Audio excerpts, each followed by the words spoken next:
Hello chess fans, this is Chess Gold with another historical position that you really must know if you call yourself a proper chess fan.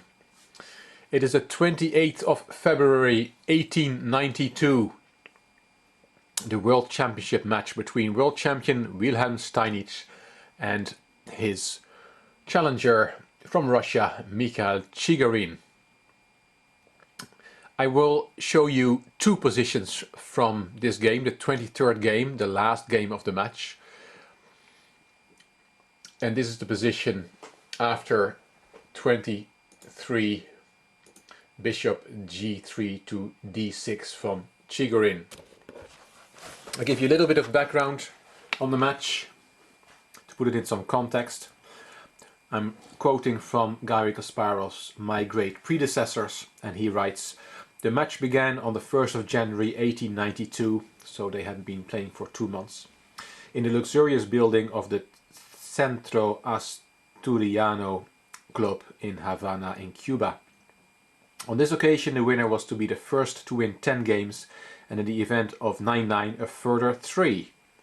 The stake $2,000 and the time control duplicated the original source, Steinitz Zuckertort, which was the first World Championship match. The champion was now nearly 56 and he announced that this would possibly be his last match, and it turned out not to be like that. And this is, as I said, the 23rd game, and it is 9-8 to Steinitz, so he needed one more win. But if Chigorin would win, it would be 9-0, and then, as I just said, there will be a further 3 wins needed for either of the participants. This position after 23 bishop d6, as I said, and white is slightly better. White is Chigorin, black is Steinitz. White is slightly better, but here Steinitz made a very strange decision. He sacrificed a piece, and he had overlooked something. He played knight to d4. What he should have done, he could have played one of the rooks to d8, or he could have played rook c6 to counter-attack the bishop.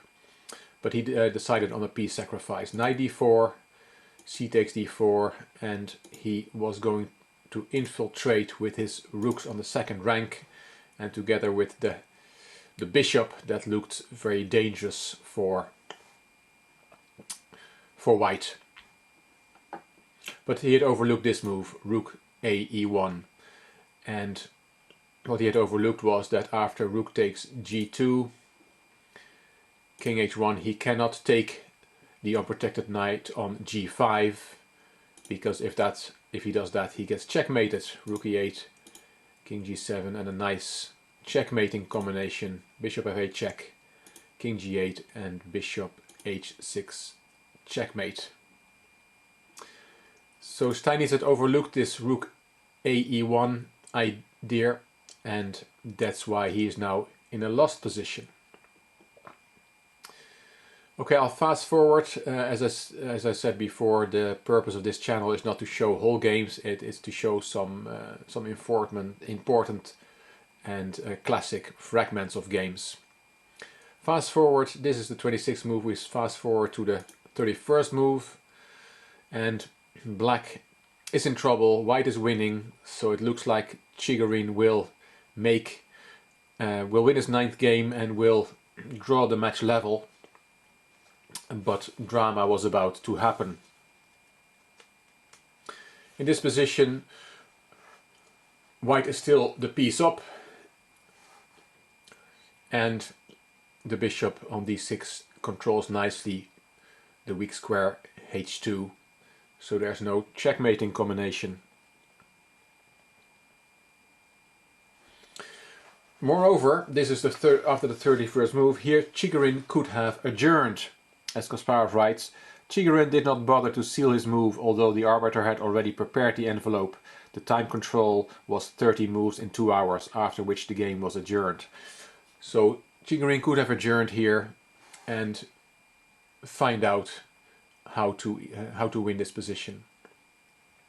But what he did do was play the blunder of the century. He played bishop b4.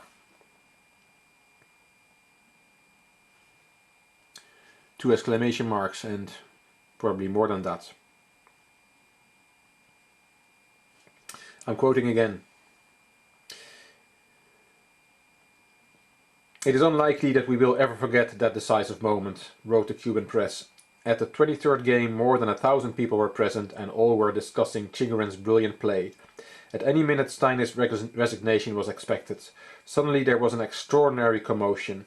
The spectators stood up and they all saw how the Russian master, nervy, with a changed face, was holding his head in his hands. He had moved away the bishop that was defending him against mate. What a pity," repeated hundreds of voices. "What a vexatious and terrible ending to a wonderful match for the World Championship. Chigorin can feel proud. Never was Steinitz so close to defeat as now." Because when Chigorin had played bishop b4, there is a mate in 2, and after rook takes h2, Chigorin resigned and lost the match, because this was Steinitz's 10th win of the match. Because after king g1, rook d to g2, it's checkmate. Blunder of the century, a truly amazing end of the World Championship match. Poor Chigorin. Steinitz remained world champion. Hope you enjoyed it, and if you did, I hope you can give it a thumbs up and or subscribe to my channel so that you will be notified when I post my next video. This is Chess Gold. Thank you for watching.